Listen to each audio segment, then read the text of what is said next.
Fascist Awami লীগকে ভোটের মাঠে কবর দিতে হবে বলে মন্তব্য করেছেন জামায়াতে ইসলামের সেক্রেটারি জেনারেল অধ্যাপক মিয়া গোলাম পরোয়ার। আজ 12 ডিসেম্বর রাজধানীর পুরানা পল্টন মাঠে জামায়াতে ইসলামীর কর্মী সম্মেলনে কথা বলেন তিনি। জাতীয় ঐক্যের অনেক কৌশল, অনেক পন্থা আছে যা অবলম্বন করে আমরা এই ভোটের মাধ্যমেই বাংলাদেশে আওয়ামী লীগের রাজনৈতিক কবর আমরা রচনা করতে পারি ইনশাআল্লাহ। ঢাকা দক্ষিণের সেক্রেটারি ডক্টর মোহাম্মদ শফিকুল ইসলাম মাসুদ বলেন, জুলাই আগস্ট বিপ্লবে পল্টনের বাড়িতে বাড়িতে টার্গেট করে হেলিকপ্টার দিয়ে গুলি চালিয়েছিল ফ্যাসিস্ট শক্তি। বাংলাদেশের রাজধানী ঢাকার রাজধানী হচ্ছে পল্টন। আমরা এই কথাও আজকে ঘোষণা করে দিতে চাই, 2024 সালের 5 আগস্ট, জুলাই এবং আগস্টের গণঅভ্যুত্থানে শুধুমাত্র বাইতুল মোকাররমে হেলিকপ্টার দিয়ে গুলি করা হয় নাই, শুধু প্রেস ক্লাবে গুলি করা হয় নাই, শুধুমাত্র সেক্রেটারিয়েটে গুলি করা হয় নাই, শুধু ঢাকা বিশ্ববিদ্যালয়ে বইয়ের ঢাকা মেডিকেলে গুলি করা হয় নাই, এখানকার প্রত্যেকটা বাড়ি, অলি গলি এবং এমনকি বারান্দা, ডাইনিং রুমগুলোতে টার্গেট করে তারা গুলি করে আমাদের ভাইদেরকে হত্যা করার পরিকল্পনা করেছিল। এ সময় ঢাকা দক্ষিণের নায়েবে আমির ডক্টর মোহাম্মদ হেলাল উদ্দিন বলেন, আওয়ামী লীগ 2006 সালের 28 অক্টোবর লগি বৈঠার মাধ্যমে পিটিয়ে লাশ বানানোর মধ্য দিয়ে বাংলাদেশের ওপর ভারতের কর্তৃত্ব প্রতিষ্ঠার চেষ্টা করে। 2006 সালের 28 অক্টোবর আমাদের এই পল্টনকে রক্তে রঞ্জিত করে আমাদের ভাইদেরকে লগি এবং বৈঠা দিয়ে সাপের মতো পিটিয়ে রাজপথে হত্যা করা হয়েছিল। জসিম, হাবিব, মুজাহিদ সহ 8 জন শহীদ ভাইকে শাহাদাতের পরে সেই লাশের উপরে তারা নৃত্য প্রদর্শন করেছিল। সেই পল্টনে সেই যে শুরু হলো, এই বাংলাদেশের গতিপথকে রুদ্ধ করে দেওয়া হয়েছিল।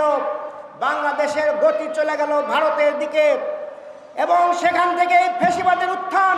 দেশের সার্বভৌমত্বের প্রশ্নে প্রতিবেশী রাষ্ট্রের কোনো ষড়যন্ত্র সফল হবে না বলেও উল্লেখ করেন ঢাকা মহানগর দক্ষিণ জামায়াতের আমির নুরুল ইসলাম বুলবুল। অপশক্তি দালালেরা এখনও গুরুত্বপূর্ণ জায়গা দখল করে আছে, তাদের বিরুদ্ধে অবিলম্বে ব্যবস্থা নেওয়ার জন্য অন্তর্বর্তীকালীন সরকারকে আহ্বান জানান তিনি। দেশের অখণ্ডতার প্রশ্নে কোন চক্রান্তকেই এদেশের জনগণ মেনে নেবে না এবং প্রতিবেশী রাষ্ট্রের কোন চক্রান্তই সফল হবে না যতক্ষণ আমরা দলমত, জাতি, ধর্ম, বর্ণ নির্বিশেষে ঐক্যবদ্ধভাবে ভূমিকা পালন করতে পারব। হাজারো শহীদের রক্তের বিনিময়ে যে বাংলাদেশ, সেই বাংলাদেশে আমরা আর কোনো চাঁদাবাজি দেখতে চাই না, আমরা আর কোনো সন্ত্রাস দেখতে চাই না, আমরা আর কোনো বৈষম্য দেখতে চাই না। আমরা অন্তর্বর্তীকালীন সরকারকে অনুরোধ করব, অবিলম্বে আপনার সরকার এবং রাষ্ট্রযন্ত্রের সাথে ওই অপশক্তির দালাল যারা রয়েছে তাদের বিরুদ্ধে পদক্ষেপ গ্রহণ করুন।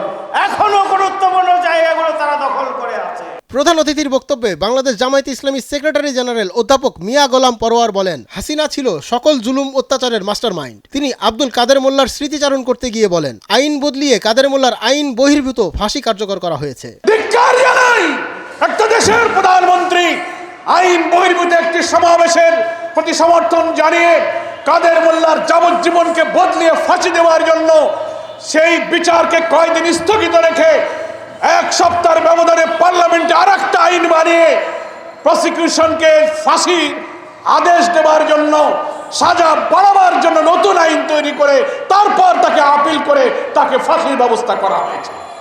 আন্তর্জাতিক বিচারের মানে সমস্ত আন্তর্জাতিক বিচারের ট্রাইব্যুনালের স্ট্যান্ডার্ডে এই ধরনের নজির কখনো আইন বিশেষজ্ঞ বিচারক, আন্তর্জাতিকভাবে যারা মানবতা বিরোধী অপরাধের বড় বড় বিশ্ববরেণ্য বিচারক ছিলেন তারা বলেছেন এই নজির বিশ্বের ইতিহাসে বিরল।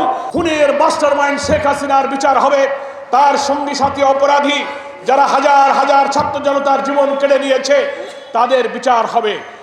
সেই বিচার করতে কোনো মিথ্যা সাক্ষী লাগবে না, অন্যায় করা লাগবে না, ন্যায়সঙ্গতভাবে তাদের অপরাধের বিচারে শতবার শেখ হাসিনাকে ফাঁসি দেওয়া যাবে। এ সময় জামায়াতের নেতারা বলেন, মীর কাশেম আলী, কাদের মোল্লা, দেলোয়ার হোসেন সাইদি সহ 11 জনের বিরুদ্ধে মিথ্যা সাক্ষী দিয়ে আইন বদল করে তাদের ফাঁসি দেওয়া হয়েছিল। এখন ট্রাইব্যুনালে বিচার হচ্ছে, সেখানে ন্যায় বিচারের মাধ্যমে খুনি মাস্টারমাইন্ড হাসিনার বিচার হবে। মিথ্যা সাক্ষী লাগবে না, সত্য ঘটনা দিয়েই শেখ হাসিনার শতবার ফাঁসি হবে ইনশাআল্লাহ।